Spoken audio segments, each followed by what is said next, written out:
Sa number 7, personnel sa Negros Power nga nagapang-disconnect sang linya sang kuryente, ginhanot sang baseball bat.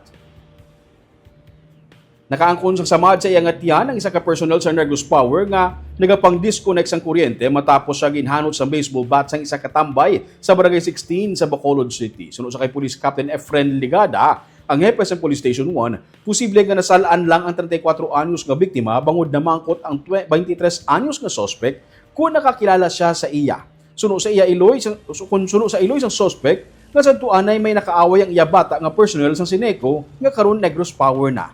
Nagwa sa investigasyon nga matapos magpamangkot ang suspect na si alias Tim sa biktima nga si alias JR, ginpabayaan niya lamang ini kag nagtabok sa piyak nga dalan. Ginsundan siya sang suspect kag didto nang ginhanot sang baseball bat. Suno sa hepe, ginpaidalom sa medical ang biktima kag apang tungod sang healing period sang naagom nga samad sang biktima. Hindi maglapaw sa isa ka semana sunod sa doktor, ang kaso mahimo nga i-refer na lamang sa barangay.